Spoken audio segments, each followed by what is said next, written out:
ஒரு ஊரில் சிற்பி ஒருவன் இருந்தான். அவன் ஒரு பெரிய பாறையை சிலையாக மாற்ற முயன்றான். தனது சுத்தியலால் அந்த பாறையை ஓங்கி அடித்தான். 10 முறை அடித்தான், 20 முறை அடித்தான். ஆனால் பாறை உடையவில்லை. சிற்பி சோர்வடையாமல் தொடர்ந்து அடித்துக்கொண்டே இருந்தான். 99 அடிகள் வரை பாறையில் எந்த மாற்றமும் தெரியவில்லை. 100வது முறை அவன் அடித்தபோது அந்த பாறை 2ஆக பிளந்து அழகான சிலையாக மாறத் தொடங்கியது. 100வது அடியில் பாறை உடைந்ததற்கு அதற்கு முன் விழுந்த 99 அடிகளுமே காரணம்.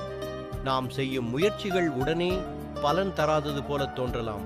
ஆனால் ஒவ்வொரு முயற்சியும் நம்மை வெற்றியை நோக்கி நகர்த்திக் கொண்டே இருக்கிறது. தோல்வி என்பது முடிவு அல்ல, அது வெற்றிக்கான ஒரு படி. நீங்கள் எதை செய்தாலும் பாதியிலேயே விட்டுவிடாதீர்கள்.